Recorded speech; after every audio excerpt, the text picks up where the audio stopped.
Welcome to the Leadership Podcast series with your host, William Corless of Yellowwood, in association with Enterprise Ireland. This is a series of podcasts focusing on leadership development for business leaders who want to lead better and scale faster.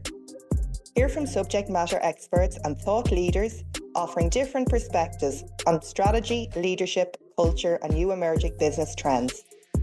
Enterprise Ireland, in collaboration with Yellowwood, bringing best-in-class insights for you, your team, and organisation. Keep tuned for monthly updates on www.enterprise-ireland.com. Welcome to the Workplace Podcast. I am humbly honoured to have the Nobel Prize winning scientist, Dr. Bob Lefkowitz, join us today, who is best known for showing how adrenaline works via stimulation of specific receptors. He was trained in Columbia, the NIH, and Harvard before joining the faculty of Duke University and becoming the investigator of Howard Hughes Medical Institute. And in addition to becoming a researcher, Dr. Lefkowitz is a cardiologist and cardiac patient. Bob, welcome to the Workplace Podcast. Nice to see you today. I'm really honored to have time with yourself as a prize winner of the Nobel Prize for Chemistry in 2012. I came across you through Ruth Gauthier, so very much big thanks to Ruth for connecting us. And she introduced me to this book. A funny thing happened on the way to Stockholm: The Adrenaline-Fueled Adventures of an Accidental Scientist. Now, just before the podcast started, I said I laughed out loud so many times reading this book on an airplane. It was wonderful read, full of anecdotes, everybody from receiving your award from President Obama all the way to receiving the Nobel Prize and meeting King Gustav and all those wonderful adventures that we'll speak about during this. So it's a great topic to have today, is living a life of significance. So I want to go through that with you, if that's okay. So I was reading this book, and what I really liked about this book, Bob, was you talk about your upbringing. You attribute your success to the Nobel Prize to the culmination of so many things, of all the people that helped you get there. You attribute it to luck, all these various different things. When you start out in life, you don't really set out to have a life of significance, or do you? Was that instilled in you? Was that family values? Where do you think that journey started? I think the journey started with a couple of people. First, my parents. They were simple folks. My mother was an elementary school teacher. My father was an accountant and a bookkeeper. They instilled in me somehow the idea of just trying to be the best person, the best you could be, not from a competitive point of view, necessarily to compete with others, but almost with yourself. That just, you always wanted to do your best. So that was one source. The other was my family physician, a man named Dr. Joseph Feibush. He was a family physician. He made house calls in the Bronx, where I was growing up in the 1940s and the 1950s. And he has a huge influence on me because I just loved what he did. He came to the house, or we went to his office when somebody was ill. And he knew all this stuff that ordinary people didn't know. And he carried this black bag out of which he could produce all manner of magical instruments, a stethoscope, an otoscope, an ophthalmoscope, things that other people didn't have and didn't know what to do with. And he'd let me play with them. He'd let me listen to my heart. And somehow he could use this knowledge to prescribe medication or tell you what to do. And, sooner or later you'd feel better, either because of what he did or in spite of it, but you'd feel better. And it just seemed to me at an early age, what could be better than that? And so I decided by the time I was 7 or 8, I wanted to be a doctor, like Dr. Feibush. And that set me off on my journey. Now, at that time, and over the next 20 years or so, it never occurred to me I would be a scientist. That was never a goal. But the idea of trying to be the best I could be and to relieve human suffering through specialized knowledge, that was sort of my thing right from the get-go. That's what I found most curious then. You're so focused on being a physician then. You had no interest in being a researcher at all. None whatsoever. And when I think back, to my early days as a physician or my education before that, If somebody would ever have told me how this story played out, I would have been frankly disbelieving. Life is full of twists and turns. Let me give you an interesting anecdote along those lines. Next Friday, my wife and I are taking a road trip from Durham to Cleveland, Ohio, to watch the total eclipse of the sun. Okay. And that city is one of the places where what's called the totality is going to be longest, 4 minutes. So that's the main reason for the trip. But the other reason is that I have a dear old friend that I haven't seen in decades named Steve Rudolph. He was my very best buddy at the Bronx High School of Science, okay, class of 59. Steve was a virtual savant in chemistry. I mean, this kid had studied chemistry. When we entered high school, he already knew the whole curriculum, and he was brilliant in chemistry, and he just wanted to be a professor of chemistry. And so he got a PhD in chemistry, etc. I wanted nothing but to be a physician, okay?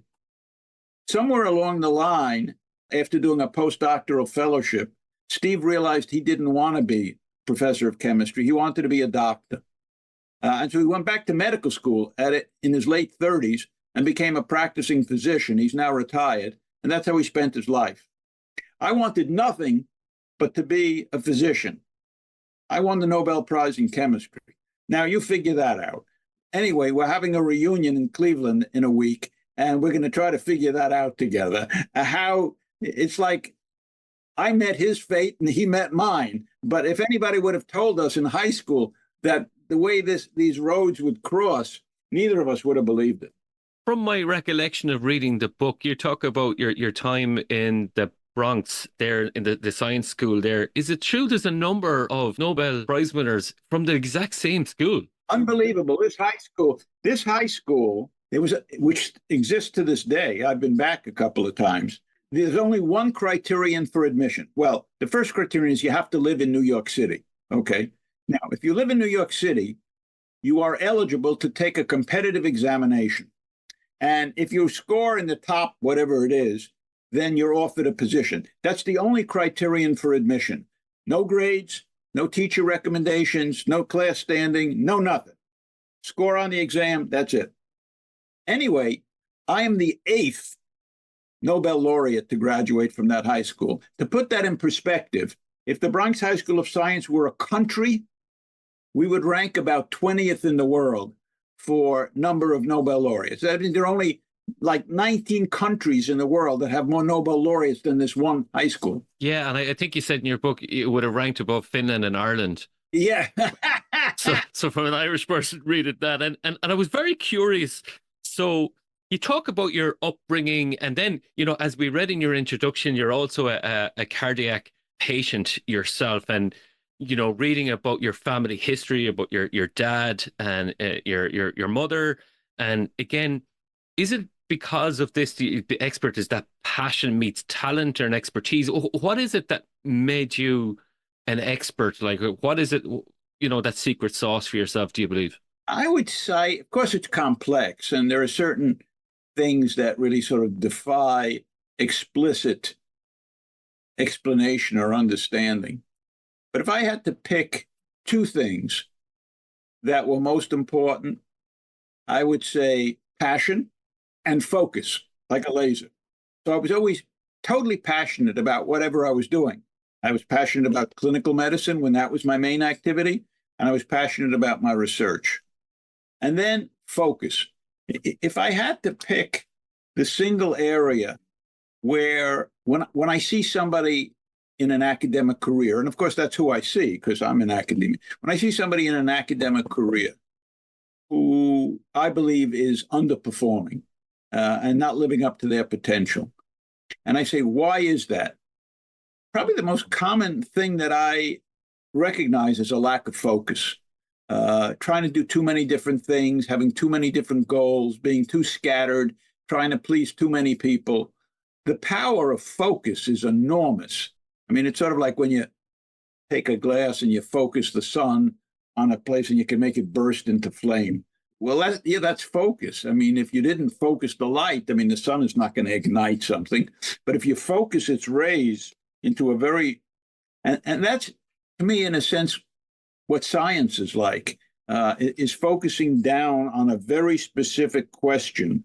And if you focus it just right, you can crack something that other people were not able to do. And this is what I remember reading in the book then, and along with that focus is knowing when to say no or no to opportunities. Or so can you tell me a little bit more about that, especially when people are at a crossroads in their career? There really comes a juncture where you have to say no. Can you tell us a little bit more about that? Yeah, absolutely. Because people, especially early in your career, which is when you're really laying the foundation for everything that comes later, you get asked to do a million things. And most people just don't have the, do you know the Yiddish word chutzpah? I don't. You'll have to educate me.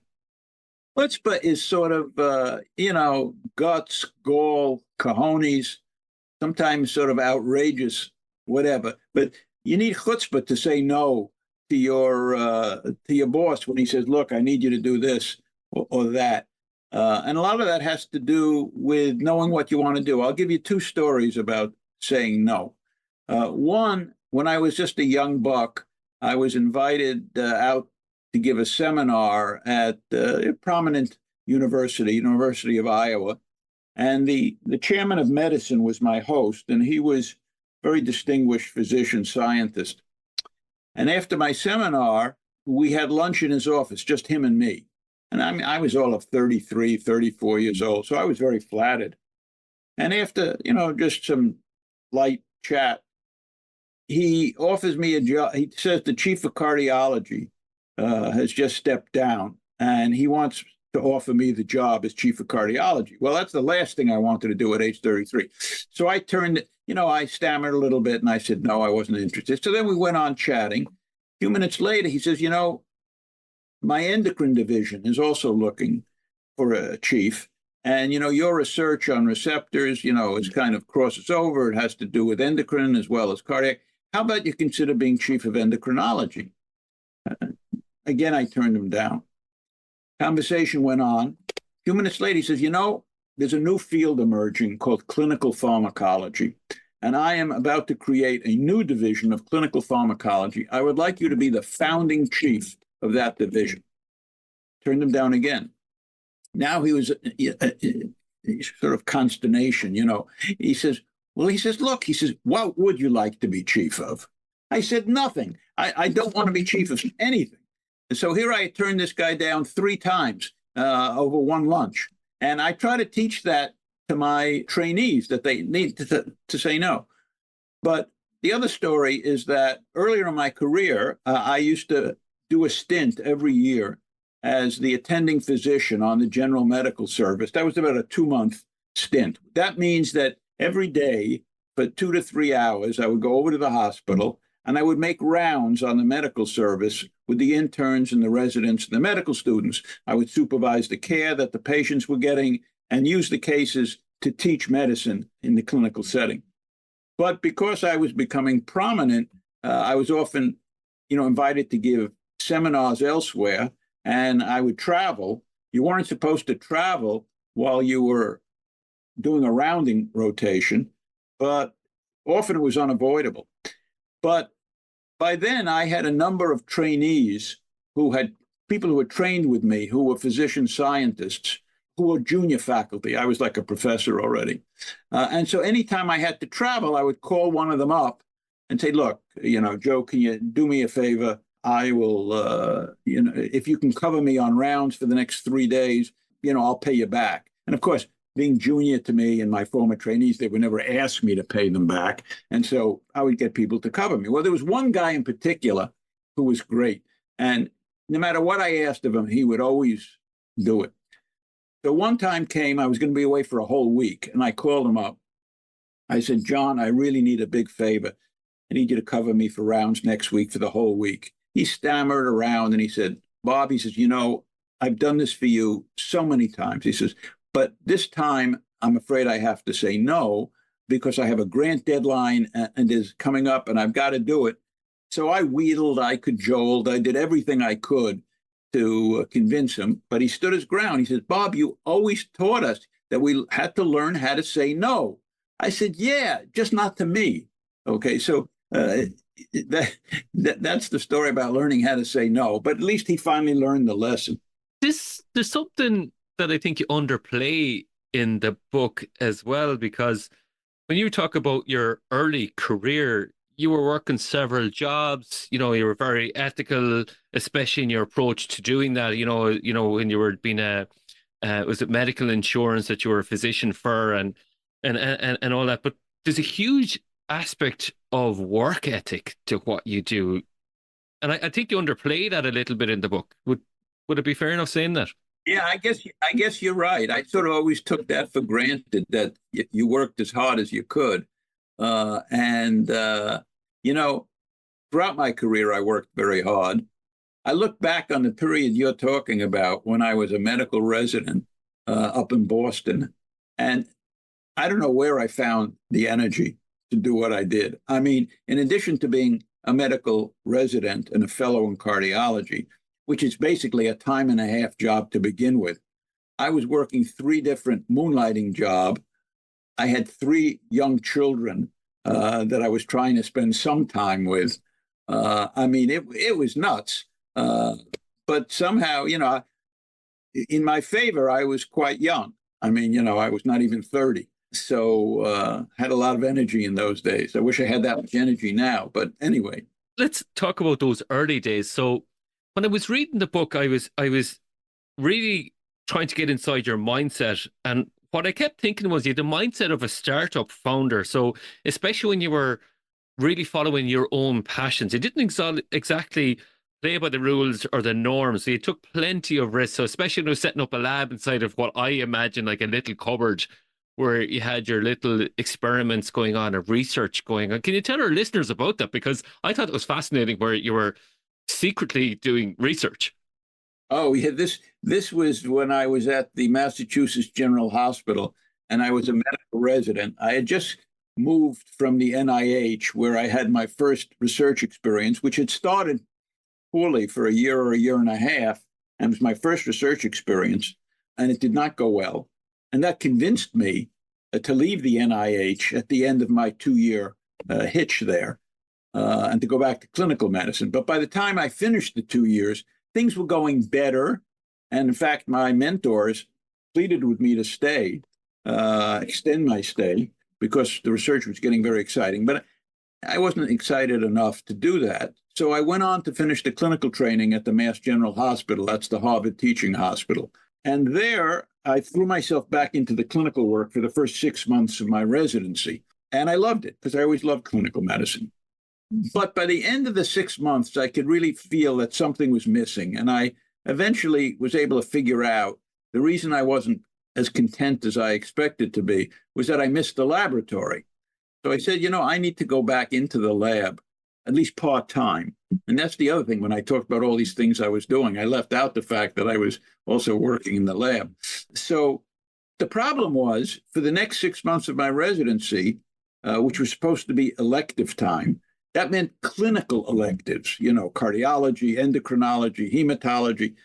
You were not allowed to do research because you were being paid as a resident with clinical revenue dollars. So you can't go into a laboratory and do research because you're being paid with clinical dollars.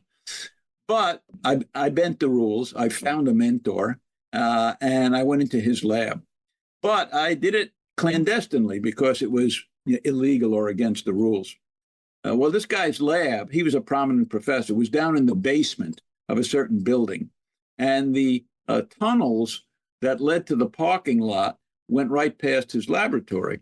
So one cold, wintry night, the director of the house staff training program was making his way through those tunnels to the parking lot, just as I was coming out of the lab with a big rack of test tubes. He said, "Lefkowitz, what are you doing?" He says, "I heard rumors you were working in the laboratory." He says, "I want to see you in my office tomorrow morning." And, oh, my God. So I figured I was going to get fired. So the next morning, I went to his office, and it was not just him, but it was the chairman of medicine.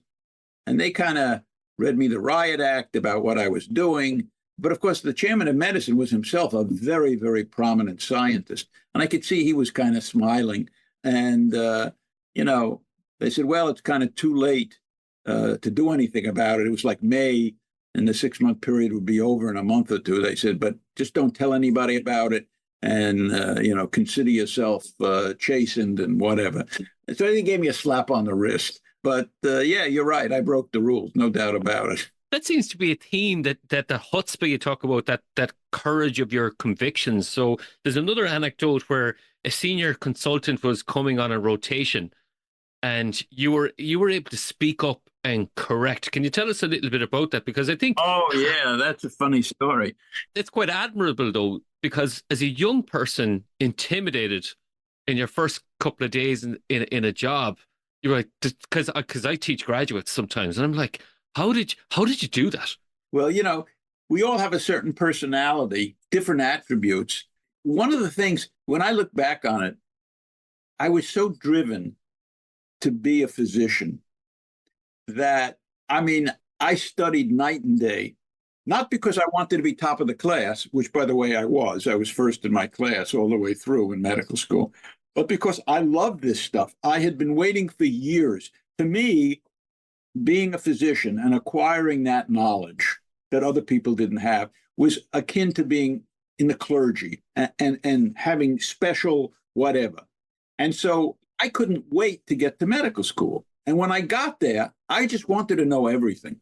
And so I studied continuously, as I say, not so I could get the highest marks on the test, just because I loved the stuff and I wanted to know it. I just knew a lot, and that gave me confidence, okay? And probably some chutzpah too.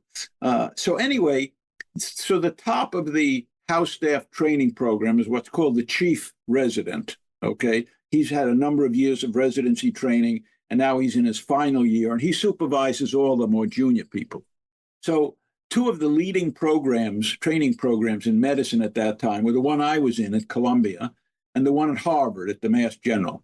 And they had a thing where in January, which was like halfway through the training year, which ran like July 1 to July 1, halfway through the training year, they exchanged chief residents for a week. So the Mass General chief resident went to Columbia and vice versa.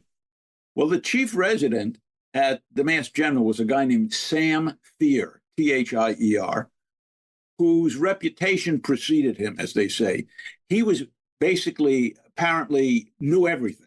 Absolutely everything about medicine, was brilliant, but was a real son of a bitch, and would really rake people over the coals, ask them impossible questions, call them out if he didn't like their answers. And we were all quaking in our boots, okay? So he arrives, and they give him a schedule of activities. And right off the bat, on Monday, his first activity at 7 a.m. is to make what's called work rounds with me. So I'm an intern.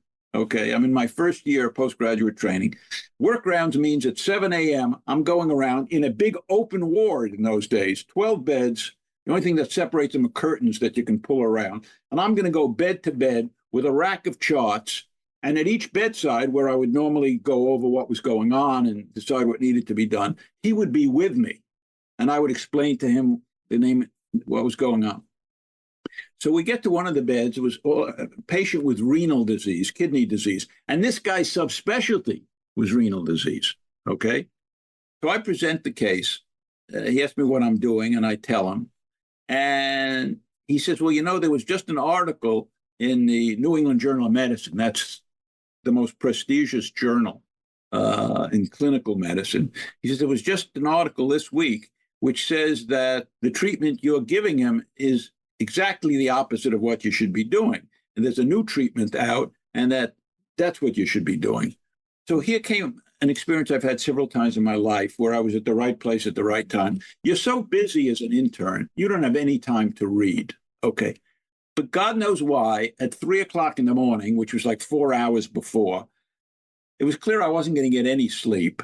So I sat down in the house staff library, and there was the New England Journal of Medicine, and I had picked it up, and I had read just the article. It might have been the only article I read the whole damn year, okay? But just the article I read 4 hours ago, and he's got it backwards. I know he's got it backwards because I read it 4 hours ago. So I explained to him that, no, I think it's really the opposite of what you're saying, Dr. Thier. The new medicine is not the good one. What they showed, is really the older treatment is the best. He says, no way. He says, no way. He says, do you have a library here? I said, yes, just down the hall to the right. He says, do they have the New England Journal? And I said, yes. He said, let's go. So he drags me down to the library. We take the thing. He looks at it. He says, damn it, you're right. He says, I had it absolutely ass backwards. Well, he couldn't stop praising me. The rest of the week, wherever anything happened, and he said, and this guy Lefkowitz put me in my place. He says, this intern showed me he was thrilled. I was so afraid he was going to be so annoyed he'd really give me the business. Instead, he was very gracious and was delighted that I had the chutzpah to call him out. Well, he went on to a remarkable career. He became chairman of the Department of Medicine at Yale before he was 40, and then head of the whole Mass General Peter Ben Brigham Hospital complex. He's now retired. I would say during the ensuing 50 years of my career, he and I probably crossed paths half a dozen times, most recently about 7 or 8 years ago. And every time we happened to see each other, we would remember that episode and have a chuckle about it. Wonderful, wonderful. And I have to say to our listeners, this book is full of those anecdotes. So I want to bring us around to decision making. So sadly to say, your fellow Nobel Prize winner Daniel Kahneman has recently passed away, and his work with Amos Tversky was all about system 1, system 2, thinking about decision making. And I was thinking of you about your decision making and how a lot of the times, even for a scientist, which is usually rational and logical, you made a lot of gut instinct decisions, like your son getting into hospital. You know, was there an episode, epiglottis, even stopping to help ambulance drivers? You weren't so sure about that. That was another story. Or calling that on that rare disease as well. So all these stories where there was instinct. So can you tell us a little bit about that? Because that's the complete opposite to what you think of a scientist. You're absolutely right. Lay people have a real misconception about scientists, and it's just the one you said. They think that everything is rational and considered and logical, and maybe it comes out of an equation, etc. But the fact is, there are two types of science and two distinct processes. True discovery and insight generally comes from some instinctive well, a certain well of creativity, where you make a jump and come up with an hypothesis that or a synthesis of data that other people have missed. Then once you have that instinctive leap, now to prove the hypothesis, now you go into a different mode, which is the one you just cited and the one that people think of scientists as having, where you logically test this, that, and the other thing, etc. But the initial conceptual leap is something quite different. That is really, as I say, instinctive and not logical, and it's sort of raw creativity, the same kind of creativity that an artist might use, or somebody composing music or something along those lines. So there are really two types of science: the instinctive leap, which is not a logical process, and then the very logical development work. It takes both types. Now, some people, I mean, to really do it all, you have to kind of have some ability for both types. But there are some who only have one and not the other. They come up with these grand hypotheses, but they never really test them, and other people do. Then there are other people who aren't very creative, but once somebody puts forth a brand new idea, they jump on it, and they're great at devising experiments. The best is when you can do both. But you're absolutely right that there's a lot to science that isn't in the classical mold of dry, totally logical development work. And it seems to me a lot of your success comes from it's that schema, like you're drawing from different bases. And again, what I'm noticing is because you're widely read and that you network quite a bit, from what I understand, that means you can access different insights, and that informs a lot of your decision making. Absolutely correct. And, I often make the point to people, to trainees, that one of the keys to being successful, I think, regardless of what line of work you're in, is to pull together as many strands of your background as you can. Because for any one strand, there are people who've done that. And for another strand, there are people who've done that. And for maybe that third strand, there are people who've done that.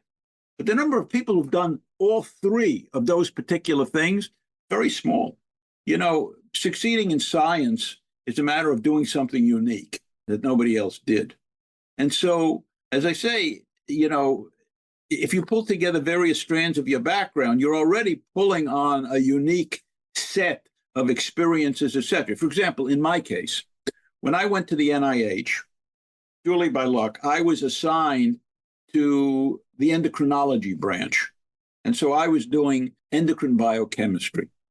But then I went on, and I was a physician, and then I went on to train in cardiovascular medicine. Now, at the time, the only people doing molecular work, this is back in the 60s, I would say in medicine, were the endocrinologists and the hematologists. Cardiovascular research was all physiology, whole animals, a beating heart, nothing molecular. So what I did early in my career is basically take all the biochemical techniques and approaches and conceptualizations that I had been working with as a biochemical endocrinologist and say, can I apply that to the heart? So I took the two unique strands, cardiovascular, which I was doing clinical, and the research, which was endocrine. I fused them.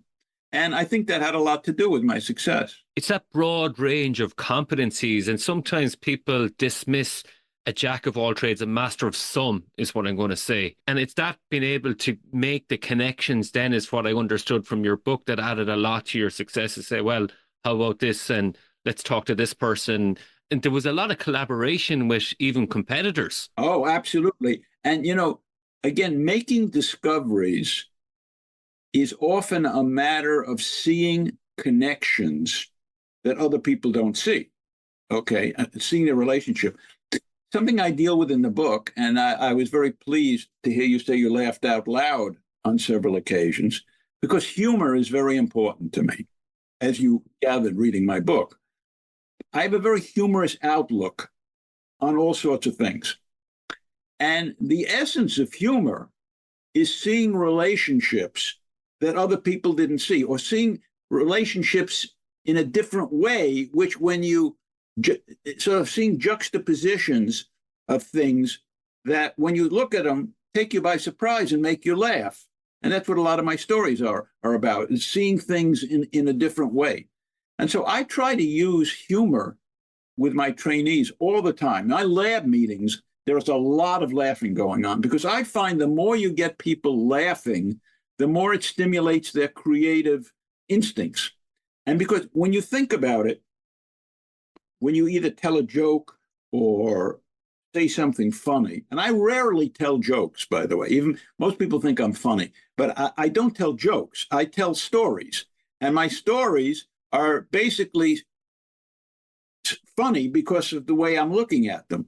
And when you think about it, in the moment that you get to the end of a story and I make you laugh, in the moment that you see the joke or see the humor, you yourself are making a little discovery. You are seeing the joke.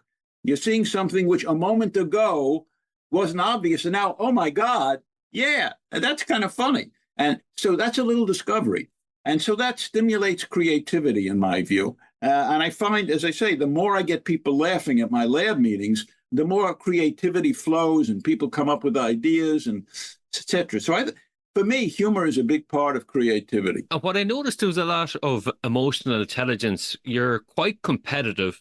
At the same time, there's a huge amount of generosity of spirit. So other people leverage your work. Am I right by saying that some people won an award based on your work? Oh, yeah, exactly. In the Nobel Prize. Yeah, it's kind of, yeah, absolutely. I would say 10 years before I won the Nobel, another group whose work was completely derivative of mine won the Nobel Prize.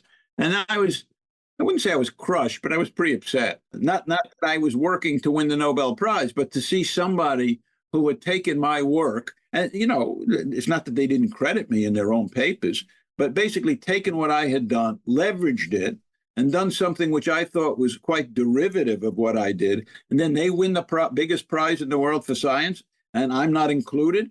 Yeah, that hurt. Absolutely. So, yeah, I am competitive. But, you talk of generosity of spirit, and I like the idea that I am. So when you win the Nobel Prize, you have to give something called the Nobel Lecture, which is a formal lecture in a big auditorium over there in Stockholm. So I gave that lecture. Afterwards, somebody, a reporter or something, came up to me and he said, I was really impressed how at every stage, as you revealed the different phases of your work, you always said who did it, which people in your lab had done that, even though you were covering like 30 years of work. I said, well, I like to do that. He says, do you have any idea how many people you mentioned by name who had worked with you in the course of your lecture? I said, I do not. He said it was 50. He said, I counted. And I guess, yeah, that is a certain generosity of spirit because they do deserve the credit. They did the work. Granted, I was involved at every stage, but these were the people who did the work. And I like to give credit, and especially to my younger colleagues. I'm going to talk about that later in the podcast, especially your acceptance speech. But before we go into that, there's one anecdote I want you to tell, if that's okay, because I think this is magical. And it relates to this, is playing to your strengths. So can you tell us about the Joe DiMaggio trick? Oh, yeah. I love the Joe DiMaggio trick. So tell us about the Joe DiMaggio trick and then how you related that to your work and the importance of playing to your strengths. Joe DiMaggio was one of the star baseball players of the New York Yankees. That was my home team, if you will, because I grew up in New York City. He was just before my time. He played center field. And by the time I, as a child, was a New York Yankees fan, he had been replaced by Mickey Mantle, equally impressive player. But Joe DiMaggio, amongst other things, was known for having the most amazing throwing arm. So he would shag a ball in deep center field at Yankee Stadium. And then anytime a player would try to score from third base, to tag up, Joe would throw to the plate and he'd nail him. He was famous for that throwing arm. Well, after he retired, they would say to him, that's amazing, Joe, that even late in your career, you could throw anybody out. He said, I couldn't throw anybody out. They said, what do you mean? No, we all know that for years, even before you retired, nobody would ever try to steal home on you. He said, well, there was kind of a trick there. He says, my arm was lame for the last few years of my career. I had one good throw in that arm every game. That was it. He says, and I made that throw before the game started. So I would have the hitter, during warm-up, send a long fly ball out. I would catch it, and I would heave it to the plate. And everybody, the fans go, ooh, wow, did you see that? And everybody on the opposing dugout would say, oh, my God, just remember, you don't tag up on this guy because you'll be out. Now, what they didn't know is if they had, that was all the throw I had for that day, et cetera. So when I was late in my career making rounds, I was no longer au courant with the latest in internal medicine. And so there's a lot of stuff I didn't know. And so I was a little insecure when I would make rounds. But there were some things that I did know. And so like Joe, what I would try to do is early in the rounding rotation, which was usually about 2 months, I would make sure to pull the discussion around to something that I really knew a lot about, just like Joe. And I would make the long throw. And for example, I was always very, very good at auscultation. That's listening to the heart. And so I'd find a patient and I would hear murmurs that nobody else could hear. And they said, wow, this guy is good, etc. What they didn't know is how much I didn't know anymore. But like Joe, I impressed them with what I could do. And then they didn't challenge me on what I couldn't. So it was a Joe DiMaggio trick that I was using. Speaking then of strengths, and I have to go back to that maybe after the podcast. The oscillations, to listen to something to that degree with accuracy, I think is a fascinating talent. Anyways, but strengths then, Bob, like what advice would you give to people to play into their strengths in your career? I believe you play to your strengths. I think I very much have. It all comes down to self-awareness. You want to maximize your strengths and then try to minimize the negative impact of your weaknesses. But to do that, you got to know what your strengths are and what your weaknesses are. And a lot of people don't have a clue. I think it's all about self-awareness, really being frank with yourself, knowing what you're good at, what your strengths are, and knowing what your deficiencies are. And in terms of your deficiencies, if you can basically bring people in who have strengths which correspond to your deficiencies, then you're on the right track, because then they will complement, with an E, complement you and help you cover for your deficiencies. So I think those are two things. One, self-awareness, and two, can you sort of cover your deficiencies by collaborating with people who have corresponding strengths. And within my laboratory, the way I manage people is I will try to bring people together who have this kind of synergy, where one guy's very, very good at this, he's not so good at that, but this guy's very good at that. So I'll sort of maneuver them into a collaboration, this kind of thing. So I think that's probably what I've done. And a lot of people thought there was a lot of thought behind your first team that you put together in Duke. And in your book, you said it was a bit of a fluke. Yeah, I mean, because you can't deny there's a lot of good luck and serendipity. And, you know, the first 4 or 5 people who came to work with me went on to the most amazingly distinguished careers. And, you know, it's the kind of thing you say, boy, Bob, you really know how to pick them. Well, I mean, the fact of the matter is, I would have taken any warm body. I arrived at Duke. It was just me. So, you know, day one, some graduate student, it was an MD PhD candidate, walked in. He was looking for a lab. I didn't know anything about him. I gave him my story, what I was just setting up the lab, told him what I wanted to do, signed him up within 24 hours. He went on to be a very distinguished scientist, was elected to the National Academy, very distinguished guy. My first 2 postdocs, I never met either one before they walked into my lab.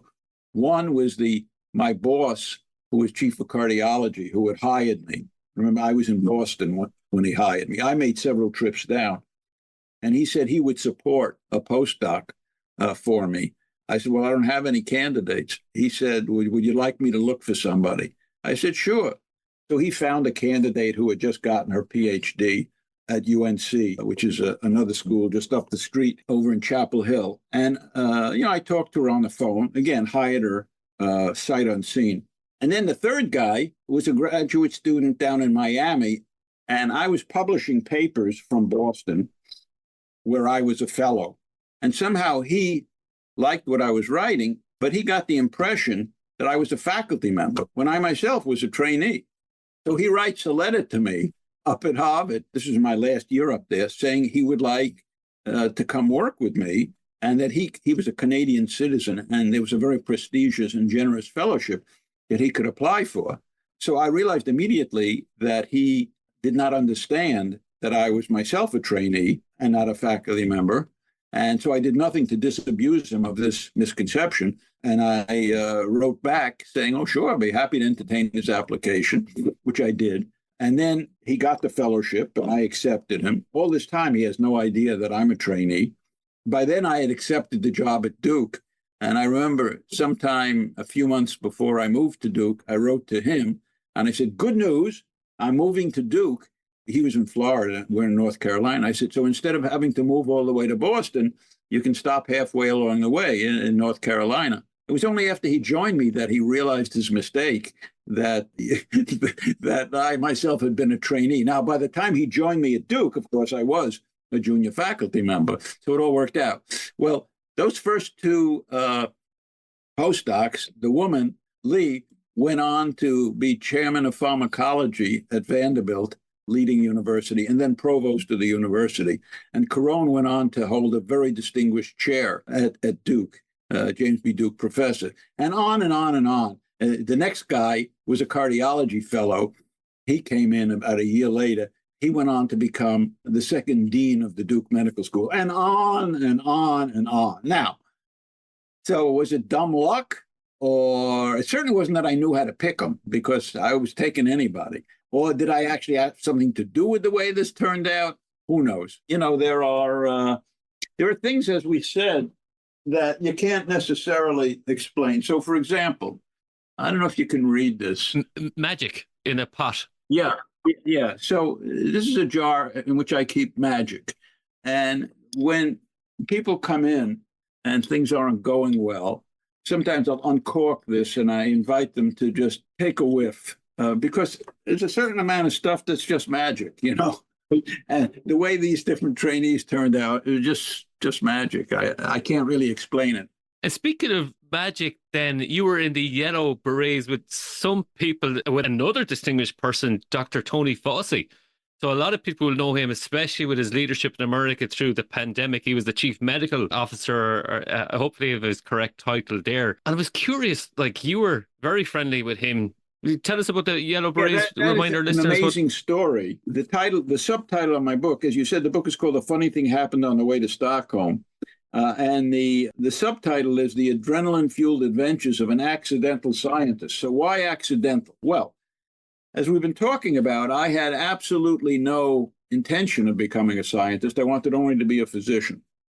But during the 1960s, when I graduated medical school, there was a war, a very, very unpopular war that was raging, the Vietnam War.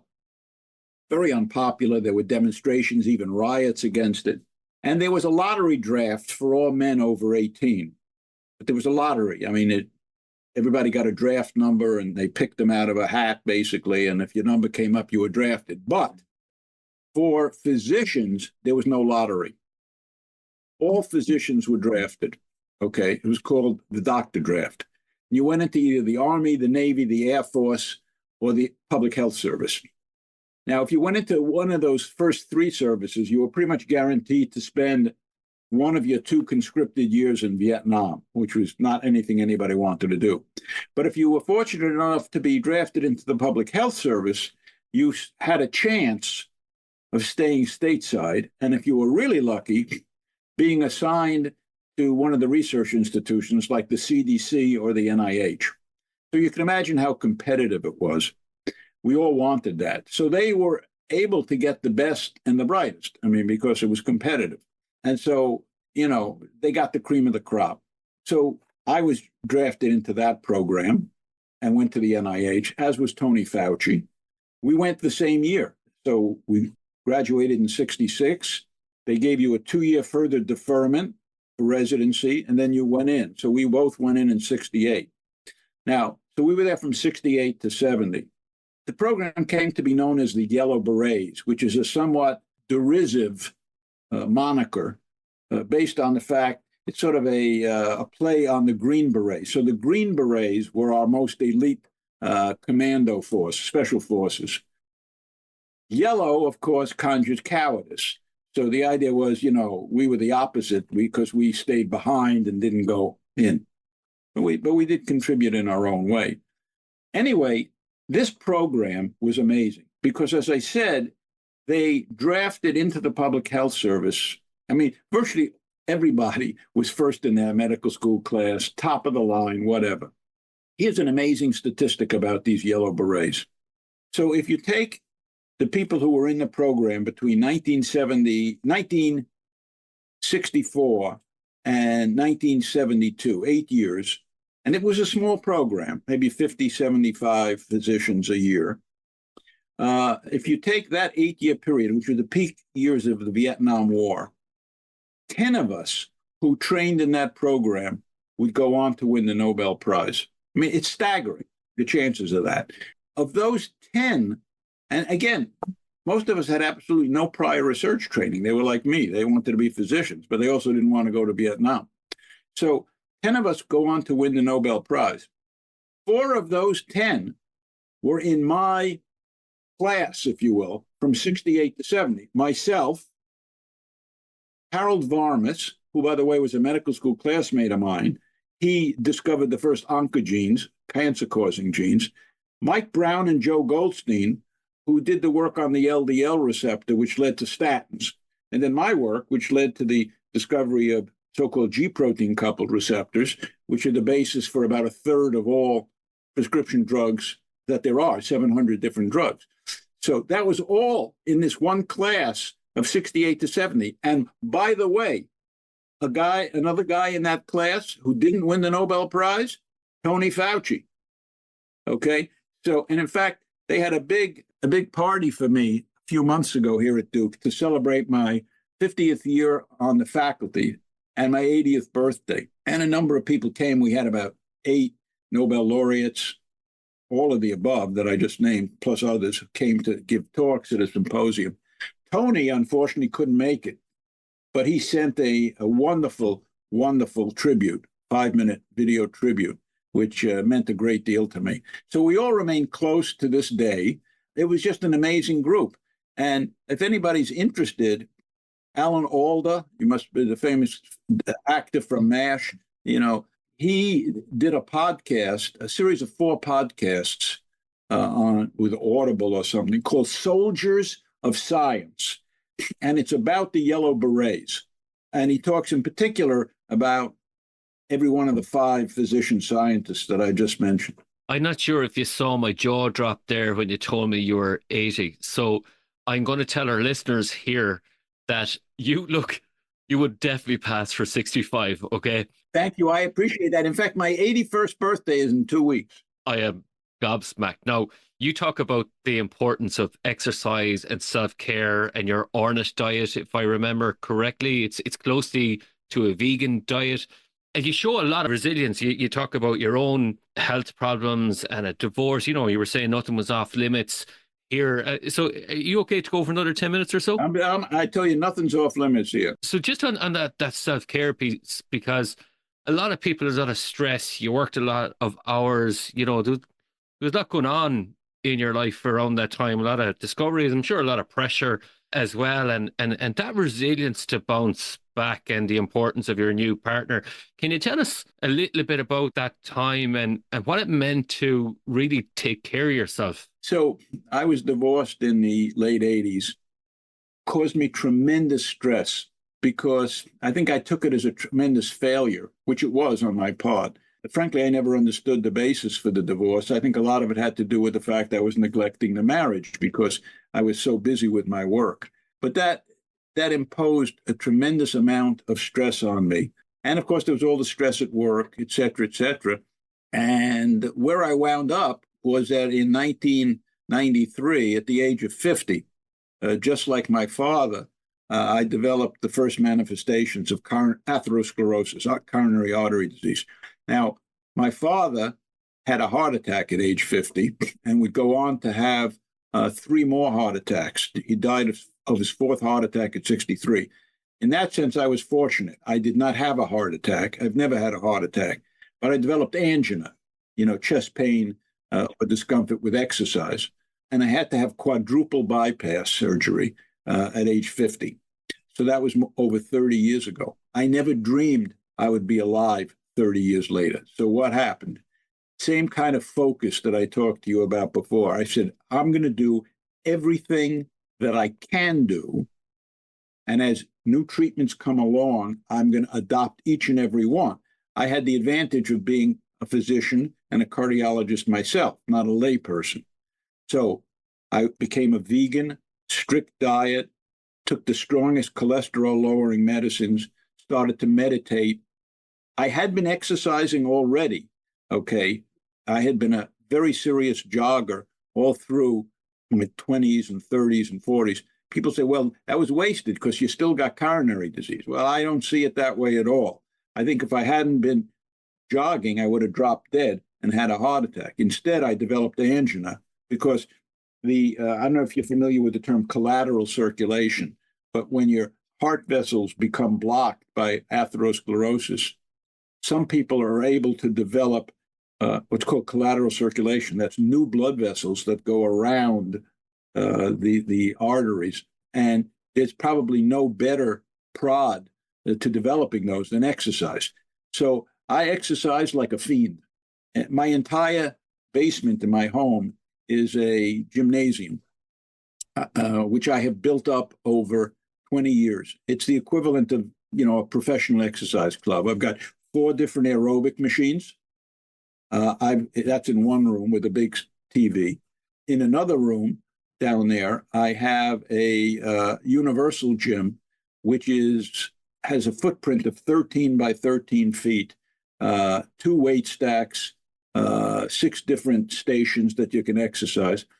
I have another machine called a weight-assisted pull-up machine. And then my pride and joy, I have a speed bag that I punch. And I spend an hour in the gym every day. and the stress reduction and the medicines, all of it. Our listeners are probably trying to measure by the audio how fit you are. Could you give us an indication through some of your exercise routines? Is it through kilometers or weights you can carry? How fit are you at 80? I would say at 80, I'm probably as fit as a guy 20 years. I mean, I can exercise without any problem at a very brisk aerobic pace, for an hour. That's not a problem. So, yeah, I would say, my fitness is at the level of somebody 20 years younger. And this despite the fact that I have, all this coronary artery disease. As I say, the fact that I'm here 30 years later, I think probably the biggest things for me, diet, as I say, vegetarianism, very vigorous daily exercise, stress reduction, and medicines, so important. Reduction of cholesterol, control of blood pressure. Those have been the two main things for me. And we have very good medicines for all of that.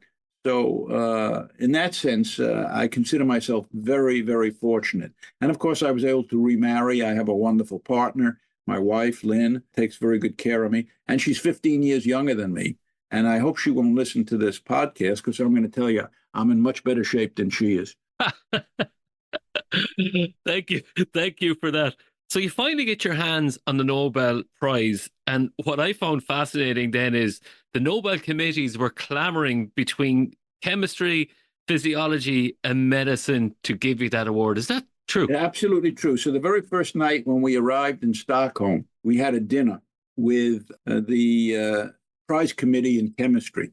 And I was sitting next to the head of the committee. And he told me, he said, you may be wondering why you didn't get the prize in medicine, because I always thought we would get the prize in medicine. He says, to tell you the truth, they wanted to give it to you. So we basically, had a real back and forth.